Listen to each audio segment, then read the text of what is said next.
May pag-asa nga daw bang maibalik ang mga nasuspended na account? Ito po ay isang katanungan guys mula sa comment section. So ang sagot ko po dyan guys is depende po kung ano ang dahilan kung bakit ka nasuspend at kung gaano na katagal.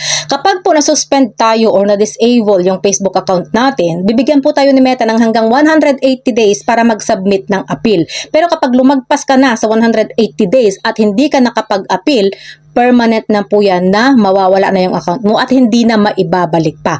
So kapag po nag-appeal tayo guys, dapat po full name ang ilagay ninyo at dapat tugma yung pangalan ninyo doon sa ID ninyo. And then ilagay nyo doon yung email address at saka yung phone number na nakalink doon sa Facebook account mo. Tapos mag-submit ka rin guys ng isang government ID or valid ID gaya ng passport, driver's license, national ID at kung ano-ano pa. Pero kung wala kayong valid ID or kung wala kayong government ID, pwede kayong magpasa ng kahit dalawang non-government ID. Basta nakikita lang doon guys yung pangalan ninyo at saka yung birthday ninyo.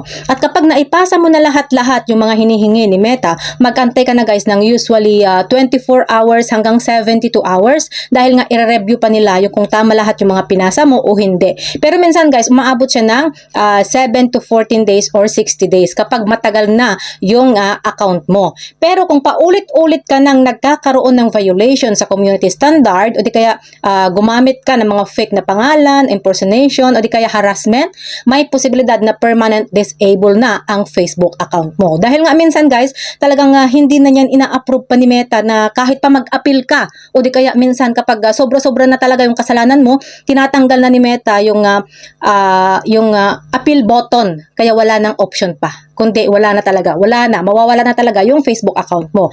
Kaya para maiwasan natin guys yung suspension o di kaya ma-disable yung mga account natin, mas maganda kung gamitin natin yung mga totoong pangalan natin doon sa profile account natin. Para kapag nagka-problema yung account mo, mas madali mo lang ito maayos. At kapag nag-appeal tayo guys, ito yung palagi yung tatandaan na kapag nag-appeal tayo, huwag tayong siga-siga. Dapat magsalita tayo ng maayos para i-entertain nila tayo. Kasi kung hindi ka nagsalita ng maayos doon, kung ano-ano na yung sinasabi mo dahil nga galit na galit ka na, dahil nga na-suspend na yung account mo, baka nga hindi ka nila papansinin, hindi ka nila entertain, hindi nila papansinin yung appeal mo. Huwag ganun. Kasi kapag ganun yung ginawa mo, reject agad yung appeal mo. Wala nang review. Kaya dapat mahinahon tayo kapag nagpapasa tayo ng appeal. At paalala lang guys na huwag muna kayong gumawa ng bagong profile account kung na-disable yung account ninyo. Dahil bawal po yan sa policy ni Meta guys. At mas lalo kayong ma-block. Kasi nga kapag yung account ninyo is na-disable tapos gagawa kayo ng panibagong account, madedetect pa rin po yan ng Facebook. Lalo kayo niyan mabablock. Kaya dapat kapag na-disable yung account ninyo, ayusin nyo muna. Huwag kayo agad-agad gumawa ng bagong account.